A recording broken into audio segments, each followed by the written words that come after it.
This record is a message to young people, to people under the age of 25, and certainly to people under the age of 40. If you're over the age of 40, I'm not sure that you should listen to this record. What I'm going to say might make you mad. I don't like to get people mad.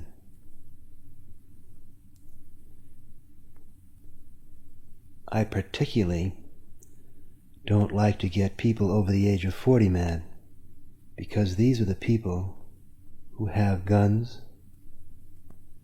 and handcuffs and prisons, a wide variety of instruments of metal with which they punish people who get them mad. Young people, for the most part, aren't so concerned with control and power.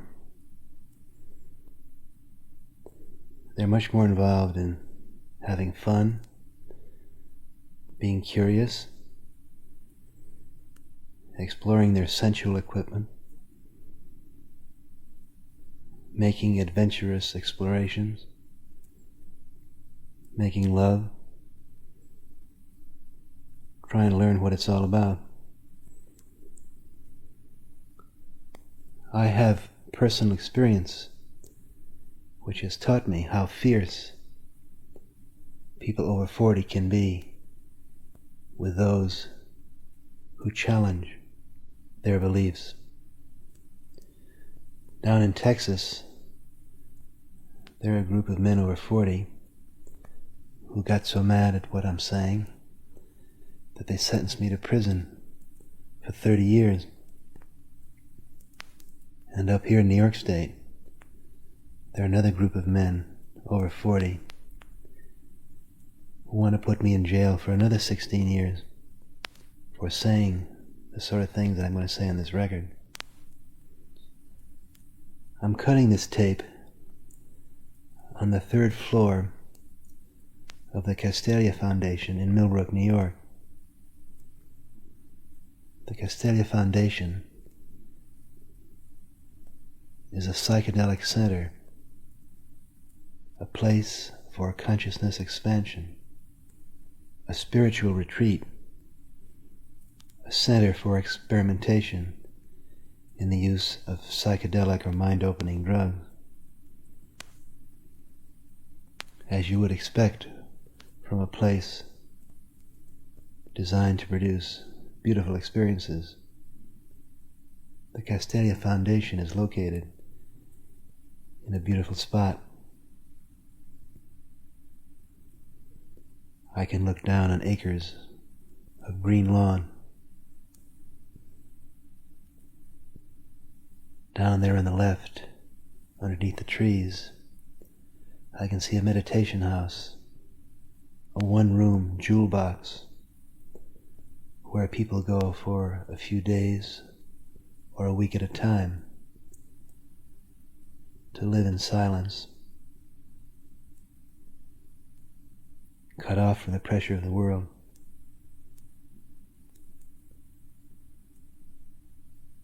Turn on, tune in to their inner possibilities.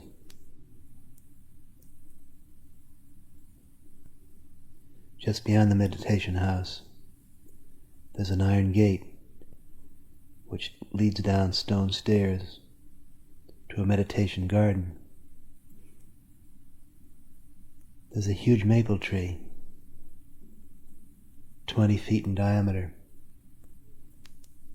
with ponderous, stately limbs. About 15 feet up in the tree, there's a tree house lashed with spider web roping. A beautiful elven girl with golden hair is living there this week. Beyond the tree, there's an apple orchard and an organic garden. Farther out around the house, there are meadows, sacred groves, pine forests, waterfalls, brooks. The main house itself is 4 stories. It has slanting copper roofs. At different seasons and at different times of the day and night, we lie on the green roofs and watch the sunrise or the sunset or the full moon come up over the eastern trees. There's a red chimney which runs 5 stories, facing south, and on the chimney there are painted the interwoven triangles, the seal of Solomon,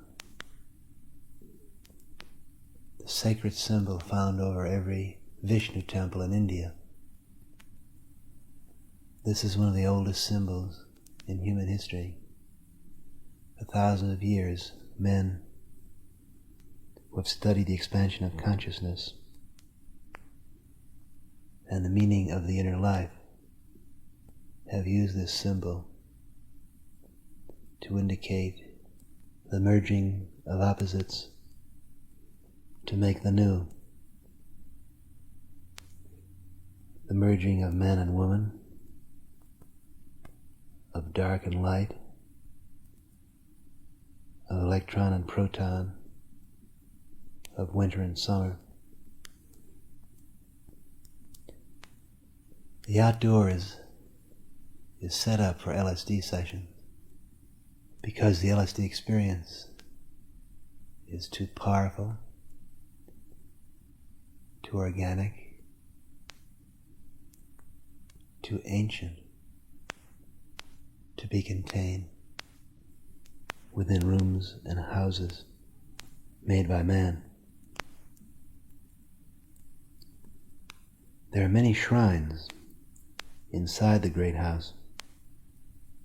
In fact, almost every room in the house is designed to produce a specific turn-on. There are several rooms specifically designed for the sensory enhancement which is created by marijuana.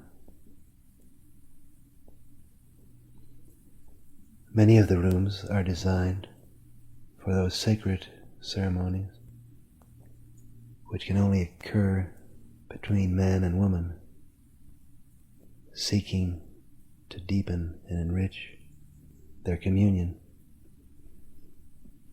And there are other rooms designed to produce the psychedelic experience by the use of light, color, and sound.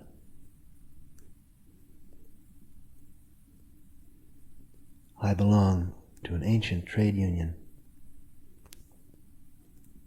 of spiritual teachers, scholars of consciousness, who prefer to work not in lecture halls or recording studios,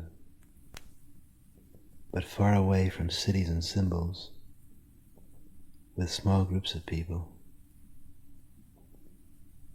exploring without the pressure of time and space the endless realms within. If I had my way, and when I had my way,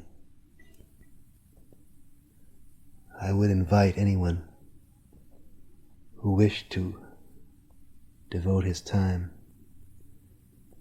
to the inner quest to join me in a center such as this.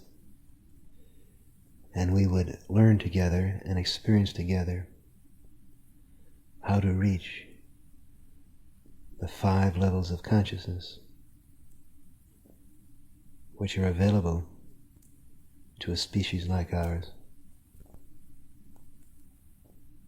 with our particular repertoire of cellular and neurological equipment. I would teach you how to sleep consciously, how to use symbols consciously and aesthetically, how to enhance and intensify your senses, how to contact the ancient wisdom of your cells, and how to reach those flashing energies which exist inside your body, which men for thousands of years have called the inner light. Such a program is not an idle fantasy. In the summer of 1962 and 63, with a group of 40 Harvard graduate students and young professional people, I participated in such a training program in a small fishing village in Mexico. We had rented a hotel there, which was a mile away from town, on a dead-end road. The hotel was a series of cottages scattered along a cliff, with a long winding stone staircase leading down to the beach, a private beach which stretched a mile down the ribbon of surf and sand. Life in our center there was entirely out of doors. The air was clear and scented with a salt breeze and the perfume of flowers which grew up the cliff. People wore bathing suits and shorts and went barefoot. The food we ate came from the bay in front of us or from the fields which grew behind the hotel. Nothing came in wax containers or plastic boxes. There was no electricity. At night from the beach, you looked up and saw a continuous dance of moving candles. There were no clocks, except that every 15 seconds the surf broke a mile down the beach and came cannonading along the strand, the ticking of an ancient timepiece which ourselves have been listening to millions of years before clocks were invented. The main business of this center was the taking of LSD.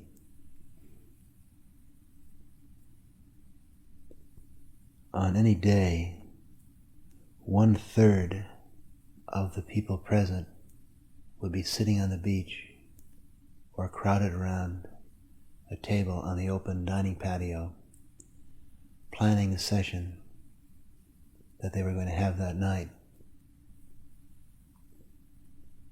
while another third would be hidden in the session rooms or wandering far down on the sand in the middle of an LSD session. And another third would be clustered in awed and be dazed groups, reporting on and recording the session they had just finished. There's a lot of rain in the Mexican summer, and almost every afternoon late and every evening a brief thunderstorm would pass over the bay.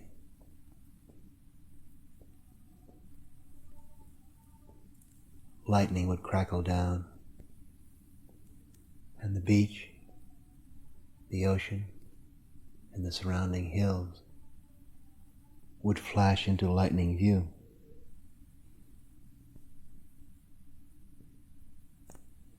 The night sessions would usually end in the water as the LSD voyagers would float out to watch the first rays of the sunrise.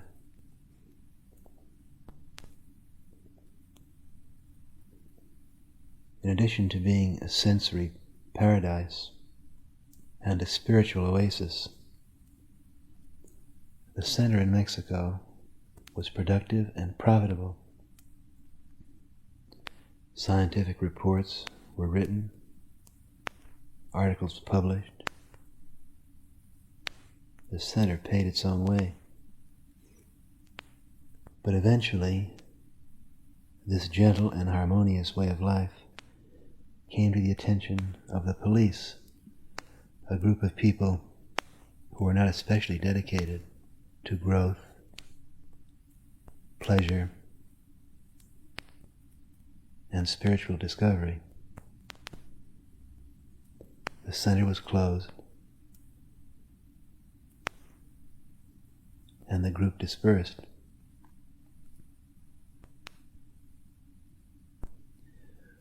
There was one interesting sidelight on the deportation proceedings. Of the 3 Secret Service agents from Mexico City who closed the center, one was under 30 years old. I got to know him fairly well because he was intensely curious about what we were doing and what we were experiencing. He had a Cuban girlfriend and used to smoke marijuana with her. He also had a brother who was the governor of another state in Mexico. And after checking our books and interviewing our members, he took me aside and said, "Senor Leary, you have going here the greatest gold mine that the tourist business has ever seen. All of your guests feel that you are not charging enough money, and none of them ever want to leave your hotel. Come to my brother's state, and we will find a hotel, and let me be your partner."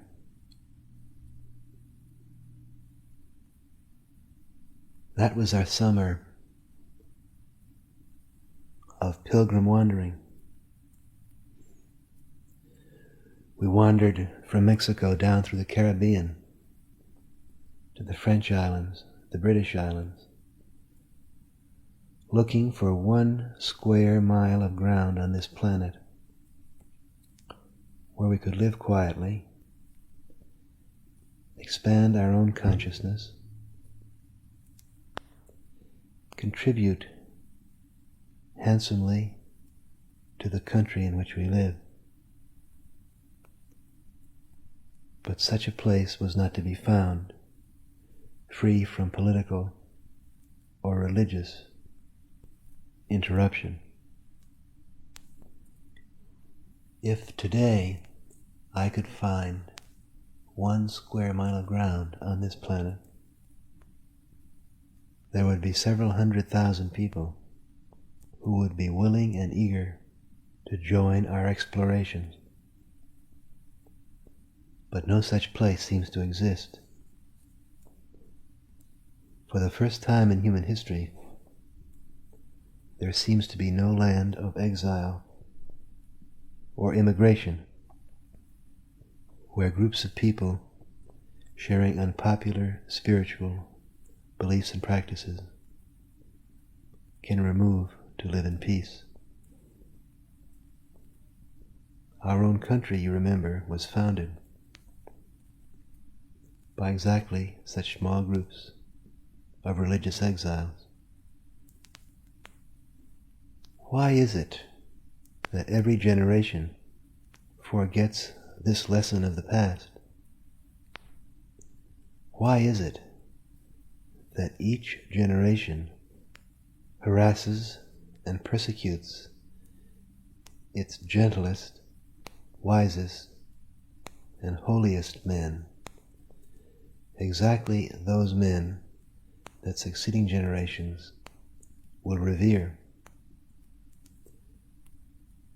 The answer to this question has nothing to do with intelligence or social prejudice or conservatism. The answer is neurological.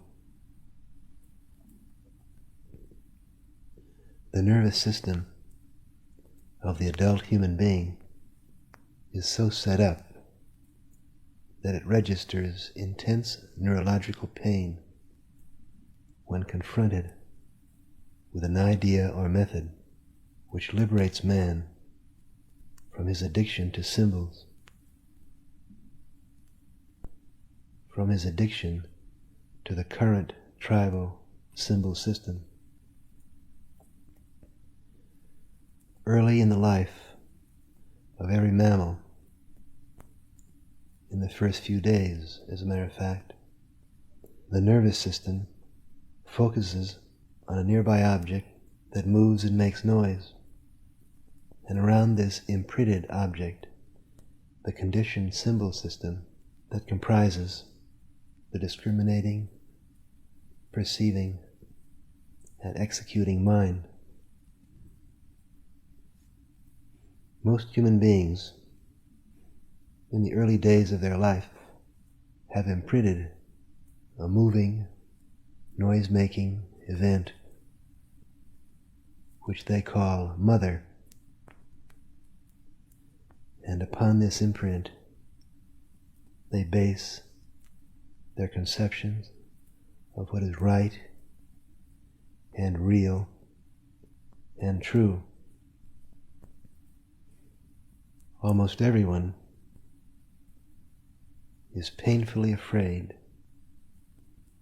of displeasing mother, is painfully shocked by confronting an idea or method which can liberate consciousness from the original imprinted chessboard. President Eisenhower ran this country in such a way as to avoid displeasing his mother, who ran a small town store in Iowa. President Johnson maps out national and international policies designed to please his mother. Defense Secretary McNamara moves millions of men and machines in such a way to please a mother who must have indeed been an extremely tidy and efficient woman. But who is a mother afraid of? Mother is afraid of grandmother, and grandmother imprinted her chessboard of values and realities about 100 years ago.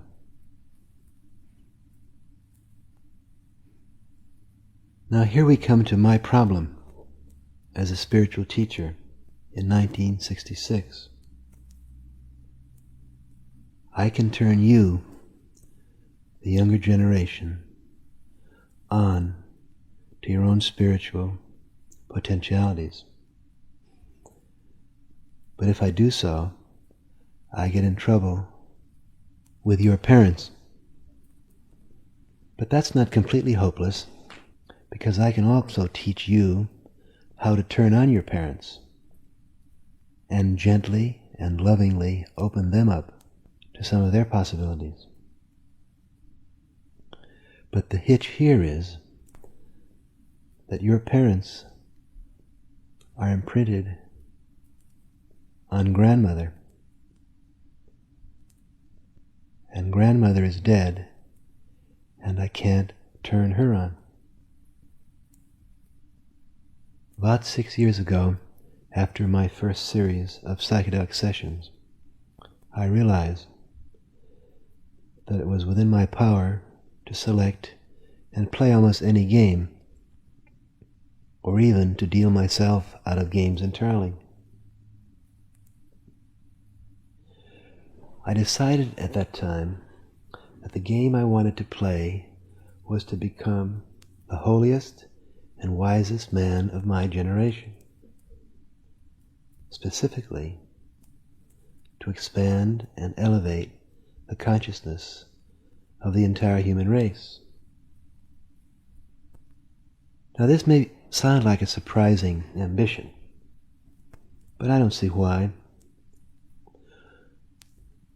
If you can select any game, why not pick the most exciting and challenging game around?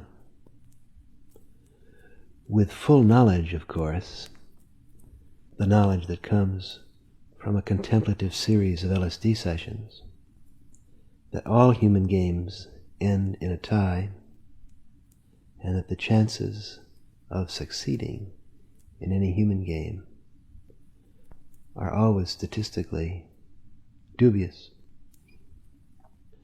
After 6 years of trying to become the holiest and wisest man of my generation, I'm ready to make a progress report. The way it looks from here, I have about 1 chance in 10 of reaching my goal. It still looks like a good gamble to me.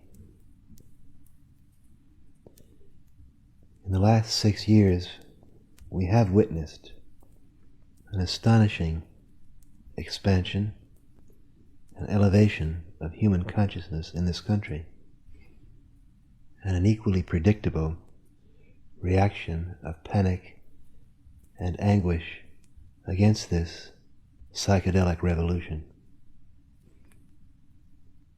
When we started researching the use and benefits of psychedelic drugs at Harvard 6 years ago, we ran into a puzzling situation. We discovered very early in the game that we could predict the reaction of anyone we talked to about LSD by knowing one thing about the other person, and that was his age. The competent and distinguished psychologists and philosophers at Harvard, exactly those men whom you would expect would be most entranced and delighted at a new tool for studying consciousness, responded with boredom, impatience, and irritation at our reports about the psychedelic experience.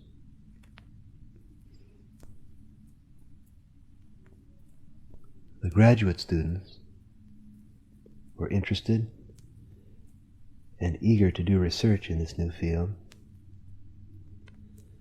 The undergraduates were enthusiastic and unstoppable in their search for this experience.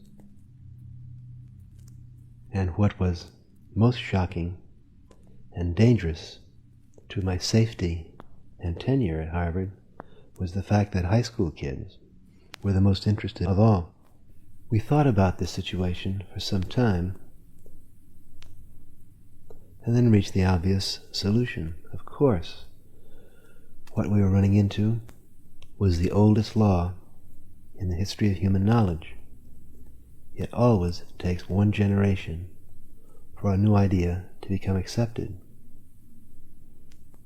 The imprinted symbol systems of the older generation cannot tolerate and indeed shriek with neurological pain at any idea or method which promises to change the game. Since we had no desire to cause pain, we redirected our communications and deliberately chose to beam our message to the younger generation. In the imprinted symbol system of mother and anyone over the age of 40, the word drug means two things: drug, doctor, disease, or drug, dope fiend, crime. No amount of reason, logic, or experimental evidence is going to change this deeply conditioned reflex. On the other hand, to people under the age of 25, the word drug means a wide variety of possibilities. Drug can mean fun, energy to study for a test, ecstasy, enjoyment of music, enhancement of the senses, religious revelation, expansion of consciousness, acceleration of learning.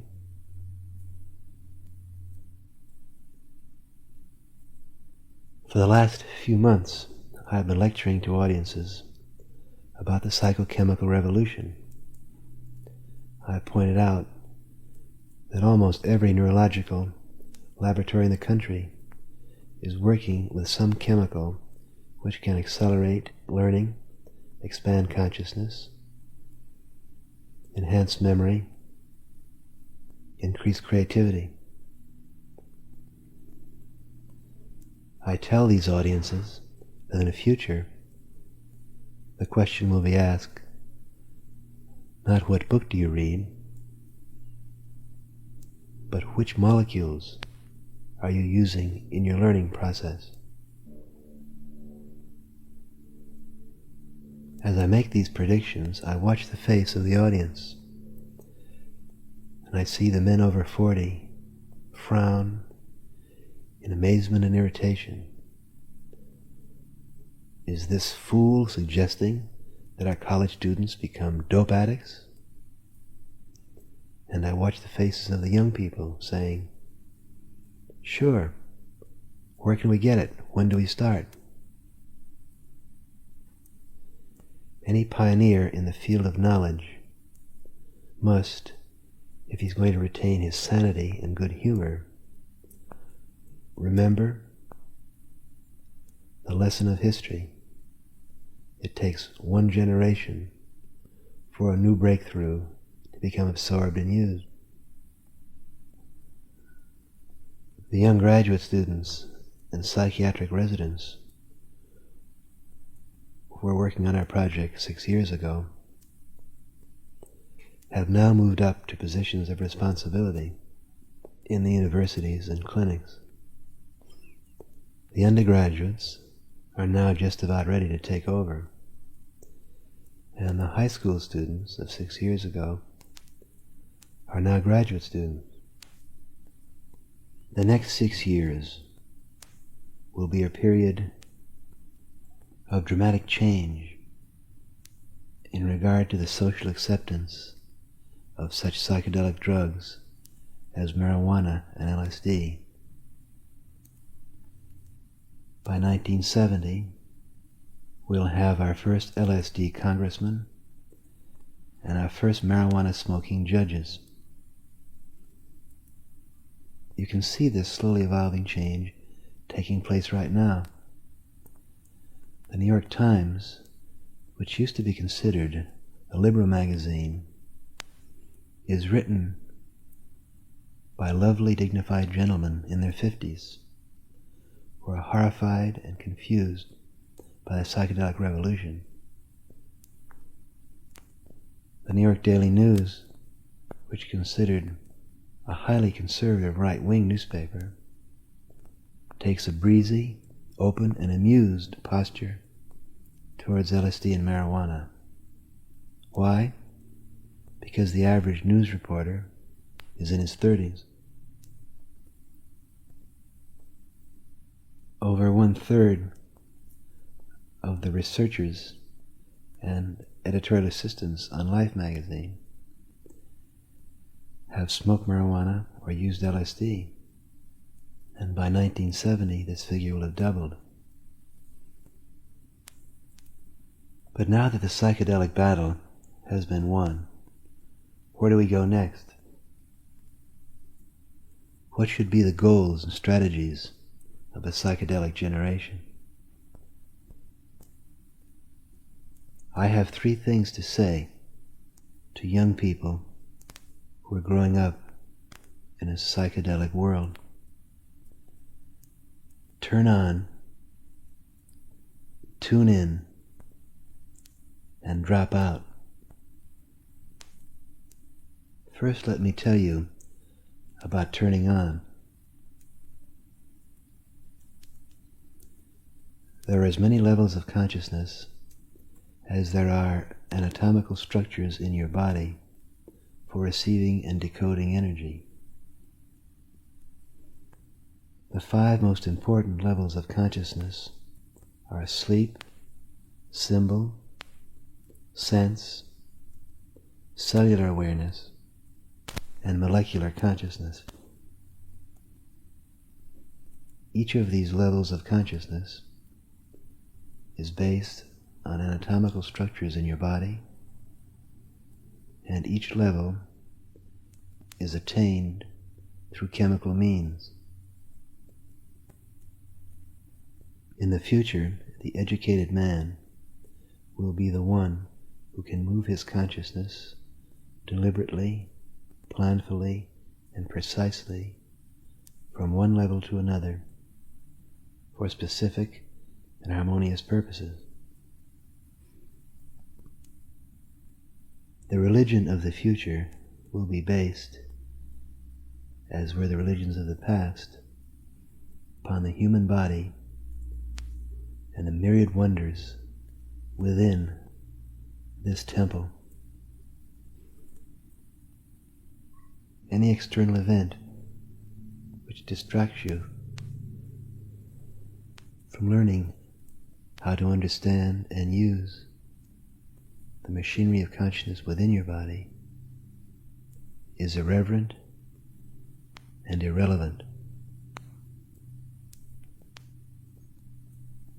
Within the temple of your body, there are hundreds of shrines, each of which can produce a revelatory and ecstatic experience, which is unique and meaningful in its own right. Psychochemicals are the instruments of the new knowledge and the sacraments of the new religion. But do not be deceived. The yoga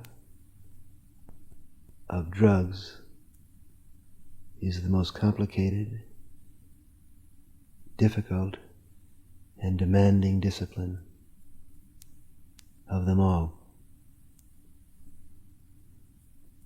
Our present adult culture is based on 2 levels of consciousness and uses drugs promiscuously and lavishly to produce these 2 levels of consciousness: sleep and symbolic game-playing awareness.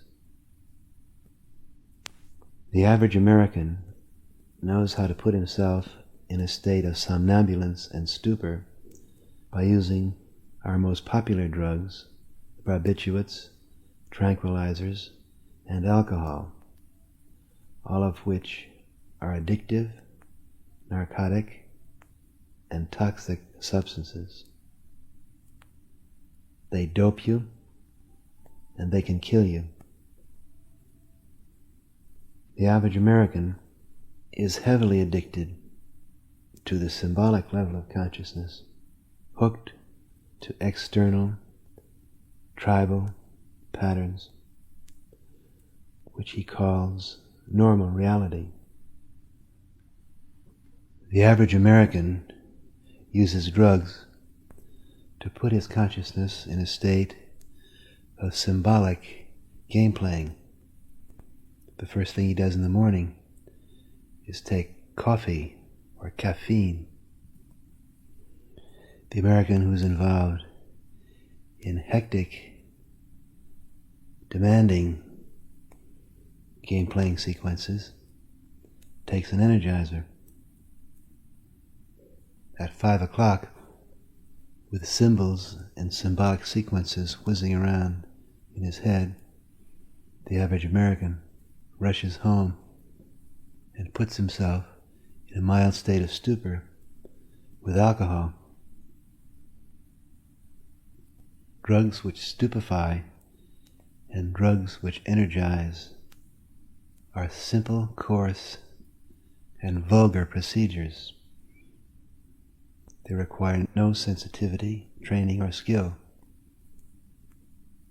Chemicals which open up the mind, accelerate mental activity, and deepen consciousness demand lengthy training and disciplined, systematic study.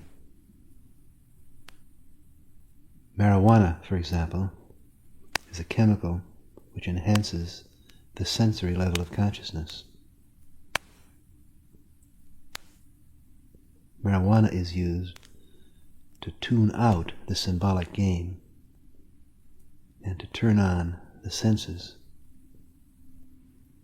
The retina of the eye quivers as light hurtles into it at the speed of 186,000 miles a second.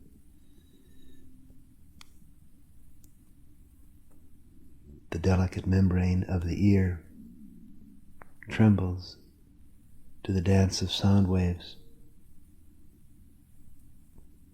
This is why marijuana adepts turn on before they go to a museum or to a flower garden, or why musicians have for many years used cannabis as an enhancer of their auditory sensibility and their musical creativity.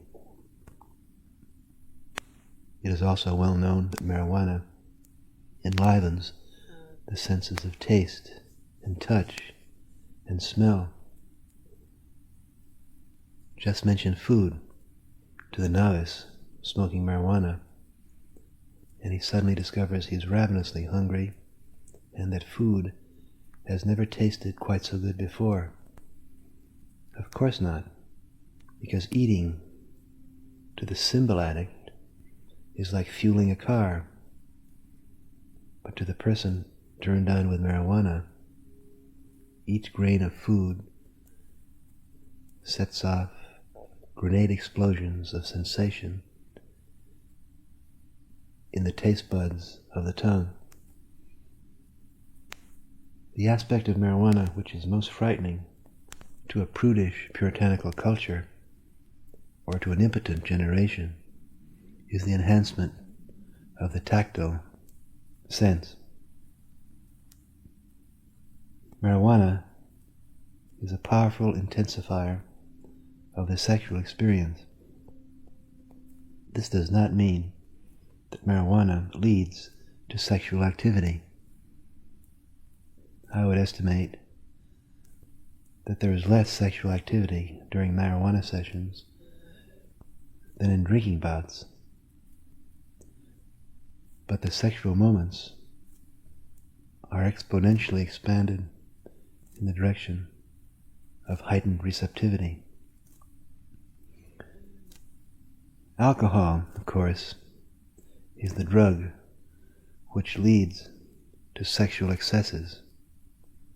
It is well known that alcohol is the easiest instrument for seducing a woman. you load her up and roll her over. But the problem with alcohol as a sexual instrument is that the morning after, neither you nor she remembers much about what happened the night before. And that may be merciful, because what you would remember is a crude, brutal, fumbling sexual encounter, which is best forgotten. By contrast, the sexual union under marijuana is a slow, rhythmic, mythic, highly ceremonial, unfolding, and unifying. I would say that very few of the millions of Americans who smoke marijuana know how to use this delicate and subtle instrument. Most marijuana is smoked in highly stylized cult situations, which fail to take into account the sensory and intimate nature of the experience. I predict that in the next 10 years, we will see dozens of manuals outlining methods for harmonizing the intersection of external energy and sense organ by the use of marijuana. But the training and sensitivity required for the use of marijuana is nothing compared to the knowledge and preparation required for the harmonious use of the stronger psychedelic drugs, such as LSD. Of all the methods of conscious expansion, education, and spiritual growth developed by man in the last 4,000 years, the most demanding, the most challenging is LSD. LSD and similar drugs are direct chemical keys to the ancient texts of cellular wisdom.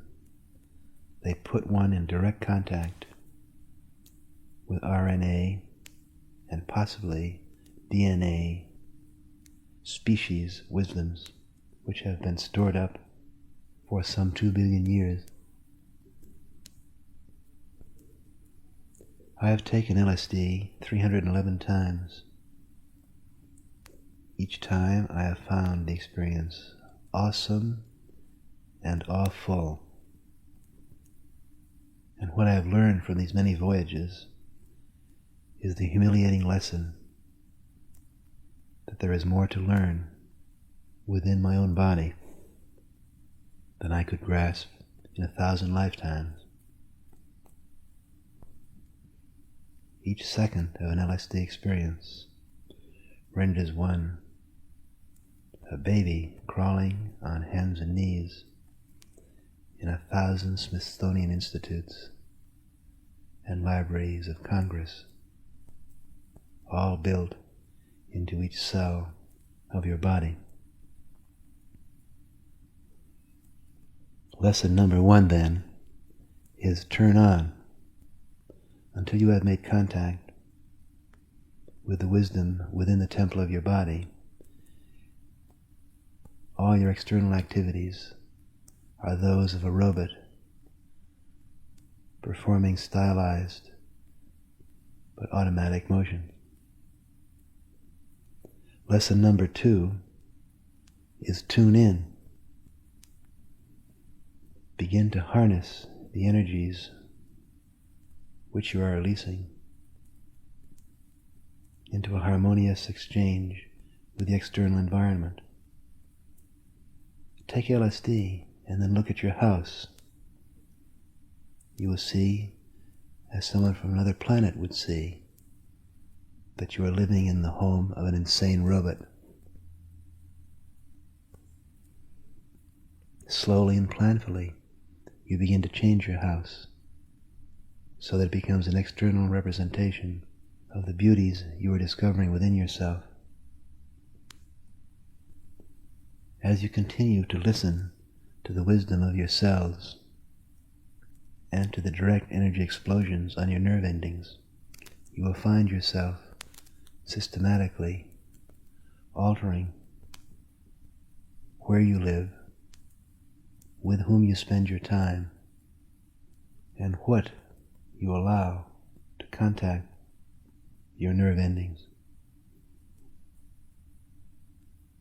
You will find yourself moving out of stereotyped routines, moving out of cities, moving away from repetitious, tribally imposed sequences. You will find yourself slowly dropping out. As you tune in through turning on, you will realize that you belong to a new and mutational species, that you are sharing this planet with a highly energetic, rather destructive, and tragically robot species, namely the older generation. Every baby that is born is a mutant. Every baby is the genetic code's newest and most creative answer to the problem of adapting to the other forms of life and energy on this planet. The generation of adults, human society, attempts systematically to block this mutant promise. Your job is to drop out, to planfully, lovingly, gracefully detach yourself from the insane rituals and social pressures which surround you. You cannot drop out externally until you have detached yourself internally. You must leave your job. You must leave your school. You must leave the city. You must leave all of your social connections which do not make sense to your sense organs and your cells. You cannot do this alone in acts of isolated rebellion. Detaching yourself from the insanity of society requires group action. Your cells will tell you that you are a primate, a tribal animal, one who moves in groups or packs. No man can escape the prison of robot society by himself. Once you have tuned in by turning on, you will see that it is easy to leave the game. You have been born into an insane asylum, and it is simple and obvious to take advantage of the insanity around you to make your escape. One of the most obvious symptoms of the current social insanity is man's lemming-like rush to the cities. Take advantage of this insanity. You will find within 3 hours' drive from any American city, deserted towns, deserted farmhouses, vast regions of forest and meadow and farmland which can be rented or bought. As the insane society of adults around you rushes to enslave itself to machines, you will find an increasing market for craftsman-like work, or for the production of articles which are too beautiful or too private to be made on mass assembly lines. But not in rebellion. Drop out by tuning in. As you drop out, you will find that you do nothing which is not an act of beauty. And this is how you will make your living. Because nothing made by a machine can please a sense organ of a human being, or can make sense to the cellular wisdom inside a human being. Every time in the last few weeks that I have repeated this message, turn on, tune in, and drop out, I have been besieged by entreaties from my middle-aged friends. You can't say that, they tell me. But what I am saying is not reckless advice. It happens to be the oldest message of human wisdom. Look within, find your own divinity, detach yourself from social and material struggle. What is reckless is the American education system today, which puts young people on a mass assembly line geared to produce robots. American education does neurological damage. The schools and colleges of this country are designed and supported by parents who wish their children to become like them, which means like grandmother. One final word to the young people who listen to this record. Be cool. Remember, overt rebellion is part of the game. Be cool. Evolution is a silent, invisible process. When the first young amphibians began to slither out of the water, they didn't print manifestos or join picket lines. They did it in small, private, loving groups.